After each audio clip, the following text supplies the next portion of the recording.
Hello po. Araw ng Sabado, petsa 5 ng July.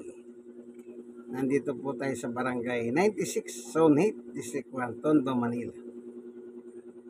Ang layunin ng pagpunta ko rito, pagbisita ko kay Sister Cheryl. Ayan po, Sister Cheryl yan. Para po magbahagi ng Ebanghelyo ng ating Panginoon. Alam niyo po sa buhay nating ito, ang Ebanghelyo ng Panginoon Diyos, ito'y napakahalaga sa buhay ng tao. Ito'y kasing halaga. Kung ano man ang meron kayo, kaibigan, masigit pa doon. Kasi po, ito ang buhay natin. Ngayon, tayo po'y mag-aharal sa Ebanghelyo ng ating Panginoon. Ngayon, ang gamit kong Bible, yung New Testament lang, mula sa Gideon International. Ano po? Ngayon, sa ating pag-aharal, tayo nagbubuklat ng Biblia. Hindi tayo nagmamayabang. Kasi po, kapag wala tayong Biblia, maaaring sabihin ng ibang tao, ay, mayabang yan. O sabihin ng iba, nagmamagaling yan. Hindi po.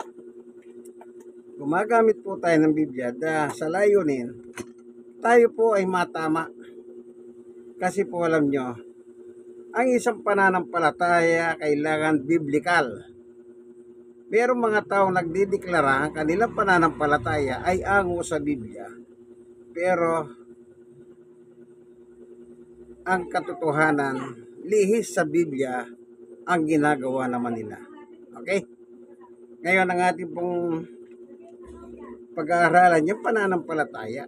Pero bago tayo papalaot, tayo muna ilalapit sa Panginoon Diyos upang inganan siya ng tulong, upang siya pumatnubay sa bawat isa sa atin. Ano po? Panginoon Diyos, aming Ama na makapangyarihan sa lahat. Minsan pa, samahan mo po kami ni Sister Cheryl sa aming pagbubulay ng iyong Ebanghelyo. Sapagkat ang Ebanghelyo po o ang kasulatan ay ang aming buhay. Salamat po sa ngalan ni Jesus. Amen. Sa Hebreo, dito po natin tingnan yung ating gagamitin. 11. Hebreo 11:1. Tayo'y may pananalig kung nagtitiwala tayong mangyayari ang mga inaasahan natin at naniniwala sa mga bagay na di natin nakikita. Yan. Ano daw po yung paniniwala? Mga bagay na hindi nakikita. Halimbawa, may totoo bang may langit?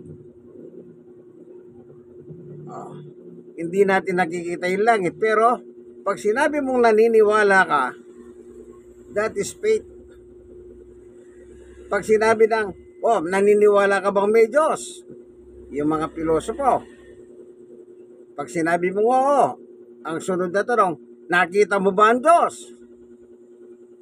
Yan, ito yung mga pilosopo. Ito yung mga antikristo. May paniniwala kasi na kailangan daw yung atheist. Kaya sa kanila, hindi sila naniniwala sa Diyos kasi di raw nila nakikita ang Diyos. O, kita nyo, reliyon yan. Pero, taliwas ang kanilang paniniwala. Ngayon, tayong mga nabubuhay sa ngayon, ang nakalagay sa Biblia, tayo may pananalig kung nagtitiwala tayong mangyayari mga inaasahan natin. Halimbawa, pag namatay ang isang tao, saan siya pupunta? Dalawang lugar ang pupunta ng tao, isang impyerno or langit. Ngayon, tanungin mo ang tao, naniniwala ka ba sa impyerno o naniniwala ka ba sa langit? Kasi hindi natin nakikita yan eh. At makikita lang natin yan pag tayo po ay namatay na. Pero sa ngayon, kung tayo buhay man, hindi natin makikita yan. Kaya kung naniniwala tayo, may impyerno na andun yung apoy. Kung naniniwala tayong langit, andun ang kaligayahan ng Diyos. That is faith. Kanya lang, tiyakin natin na pagkamatay natin, isa lang ang pupuntahan natin, yung kaharian ng Diyos. Apo, ayun. Tignan natin sa 6. At hindi kinalulugdan ng Diyos ang hindi nananalig sa Kanya.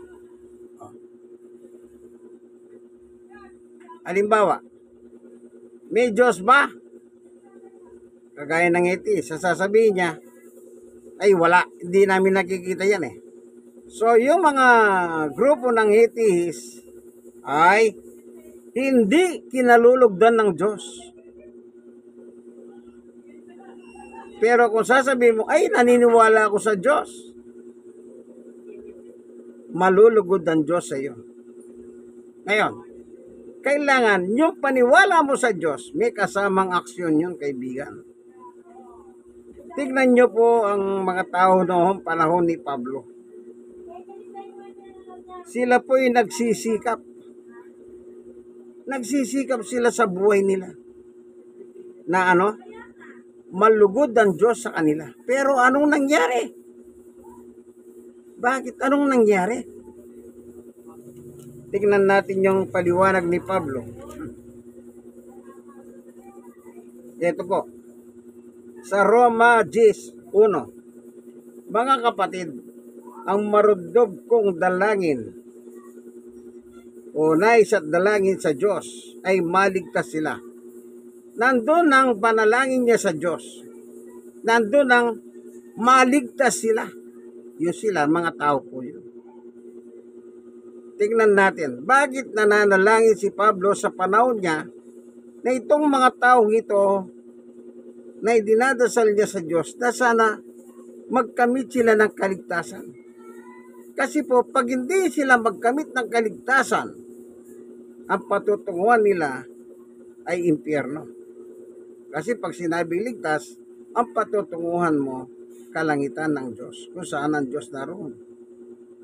Tuloy po natin ang basa. 2. Mapapatunayan kong sila'y nagsisikap na maging kalugod-lugod sa Diyos.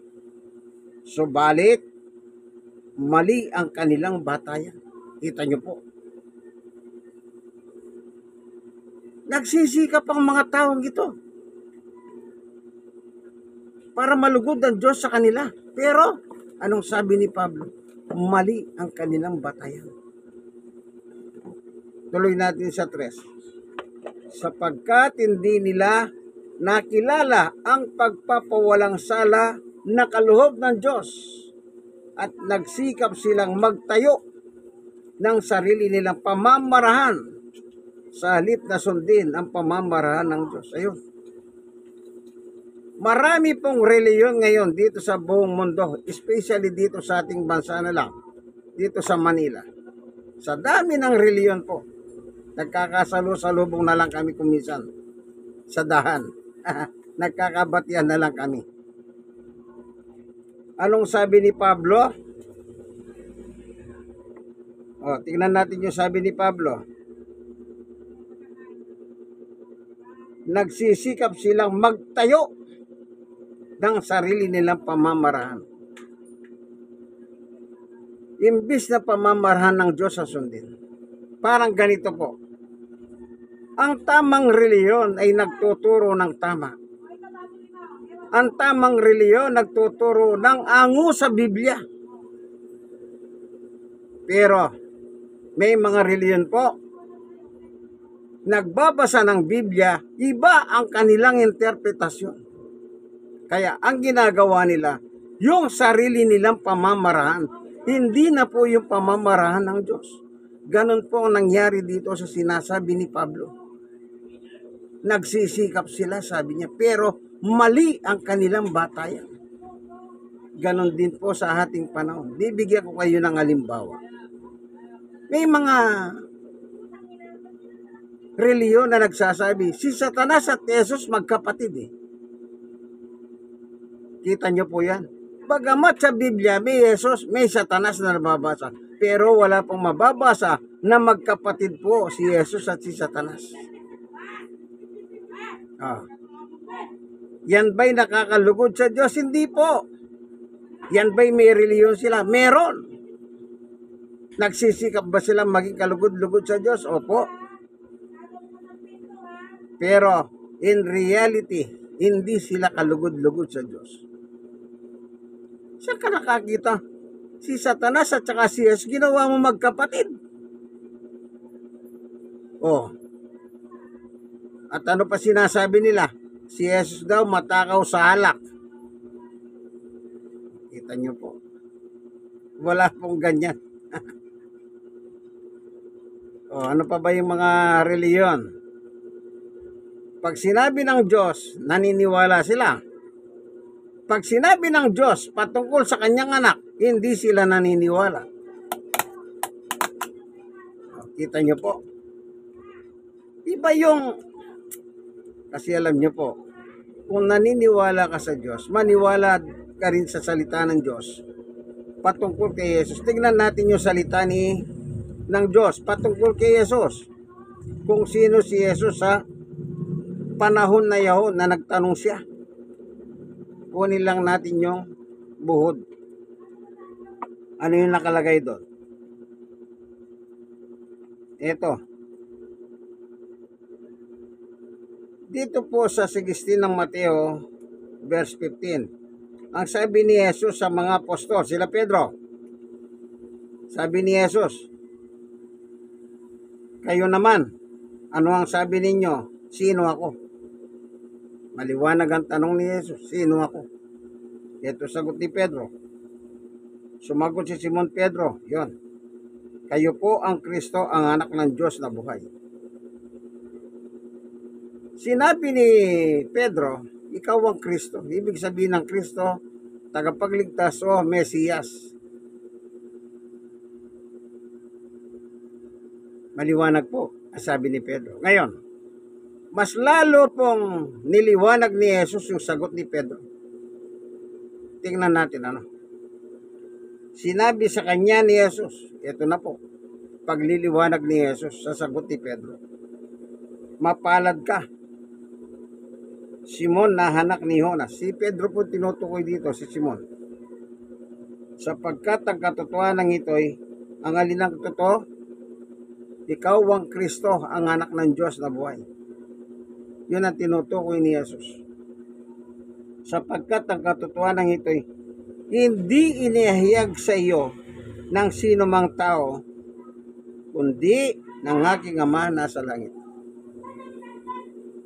Mismo pala ang Diyos ang nagsasabi ayon sa ating Panginoong Yesus doon sa tanong niya mismo sa kanyang mga halagad o sila Pedro. Ang sagot ni Pedro, yun ay salita ng Diyos. Na anong sabi ng Diyos? Ikaw ang Kristo, ang anak ko. Maliwanag po. Sinabi ng Diyos sa tagpong ito, na si Jesus ay sinasabi ng Diyos, yan ang Kristo, yan ang tagapagligtas, yan ang Mesiyas. Diyos po nagsabi niya, niliwanag lang ni Lord Jesus. Ang problema, may mga taong hindi naniniwala kay Jesus. Kita nyo po. Sagot ng Diyos yon. Naniniwala sila sa Diyos. Sumasamba din sila sa Diyos. Pero hindi sila naniniwala sa salita ng Diyos na si Jesus ay tagapagligtas ng tao. Siya ang Kristo, siya ang Mesiyas. Pananampalataya ba nila yan? Opo. Yan ba'y nakalulugod sa Diyos? Aba, hindi. Hindi nakalulugod sa Diyos ang kanilang paniwala. Kaya mabibilang po sila sa mga taong anti-Christ. Kasama ng mga ibang reliyon na si Jesus at Judas ay si Satanas at Jesus ay magkapatid. Meron pa na sinasabi nila yung oneness naman na reliyon. Ang sabi nila, Yung Diyos nasa langit, siya yung bumaba sa lupa. Siya yung nagkatawang tao at tinatawag na Jesus. E di lalabas kayo, yung Diyos pala sa langit na tinatawag ni Jesus. O tingnan nga natin. Nang manalangin si Jesus, kaya nga nabubukig po sila eh. Tingnan natin yung panalangin ni Jesus. Sa 1:17 hono, pagkasabi ni Jesus ng mga pananalitang ito, ito'y tumingala sa langit at ang wika, Ama. Kinakausap niya ang kanyang ama, ang Diyos. Dumating ng oras, parangalan mo ang iyong anak upang maparangalan ka naman niya. 2. Sapagkat pinagkalooban mo siya ng kapangyarihan sa sangkatauhan upang magbigay ng buhay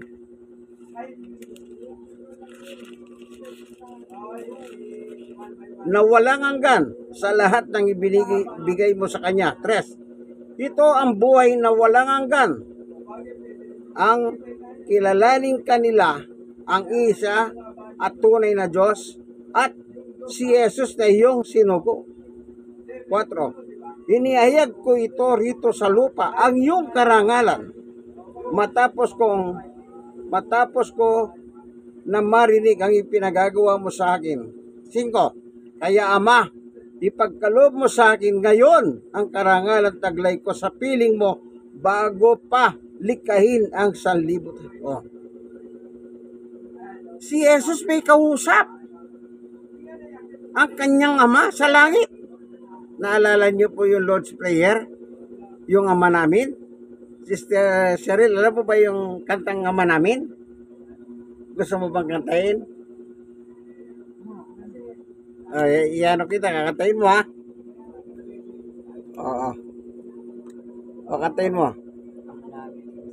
O, sige. Lakasan mo. O.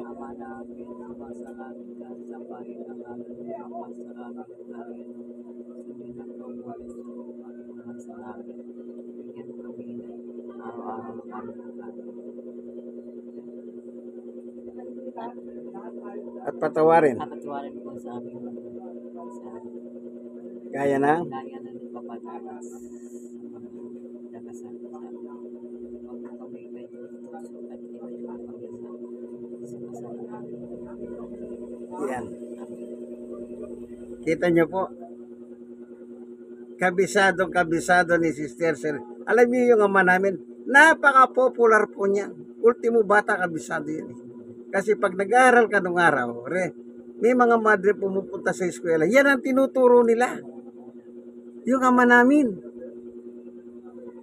Kita nyo, kaya ginawa pang kanta yan, nilagyan pa ng version na kanta yan, napakaganda. So, sino kausap ni Jesus? Ang Ama sa langit. Kung ang Diyos ay tsaka si Jesus, isa lang. May ganyan pa yung oneness kung tawagin po. Yung nagkatawan tao raw, hindi si Jesus kundi yung Diyos nasa langit. Bumaba dito, nagkatawan tao at ang si Jesus. Hindi po. Kasi may kausap si Jesus dito, walang iba ang kanyang ama na nasa langit. Paano mangyayari yun? Ibig ba sabihin, pag nagsalita si Jesus, pupunta sa sandali sa langit? Hindi po ganun ang Biblia. Magama po sila, God and Son. Father and Son sila. Kaya binasa natin yun eh. Yung ba'y nakalulugod sa Diyos? Aba, hindi po. Mali ang paraan nila. Kagaya na sinasabi ni Pablo, yung mga tao pinapangaralan niya nung araw, nagsisikap nga sila maging kalugod-lugod sa Diyos, pero ano sabi ni Pablo? Mali ang kanilang paraan.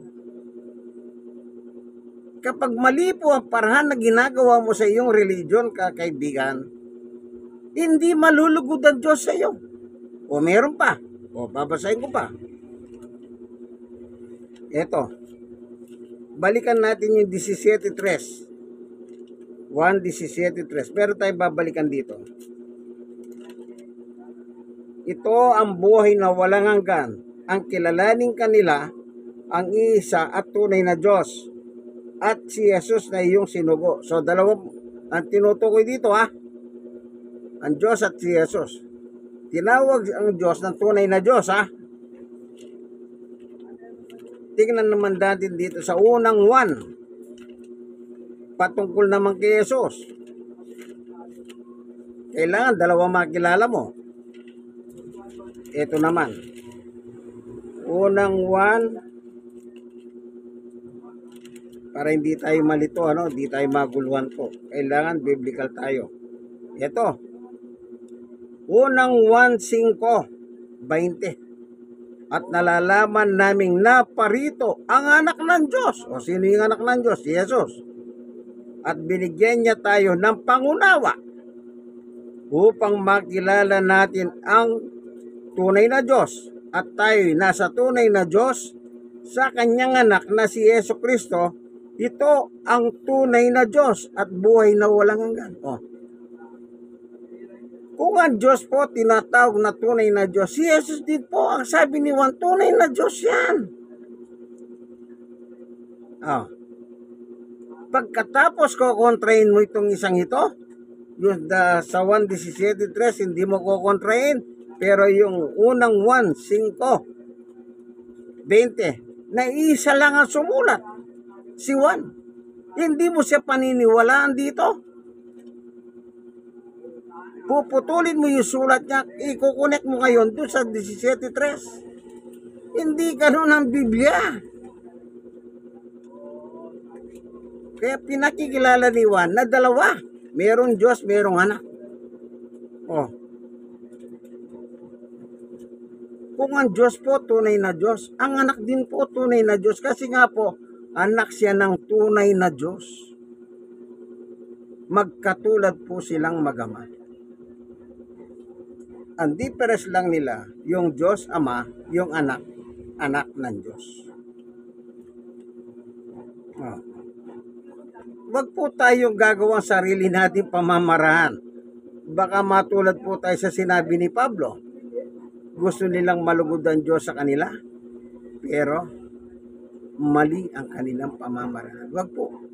Kung ano po yung nakalagay sa Biblia, yun lang po ang atin dapat tanggapin. Wala na po tayong dapat pang kalkalin pa dyan o baguhin dyan. Nakasulat na po yan. It is written. It is written. Nakasulat na po. Salamat, Panginoon Diyos, sa pagliliwanag mo sa amin.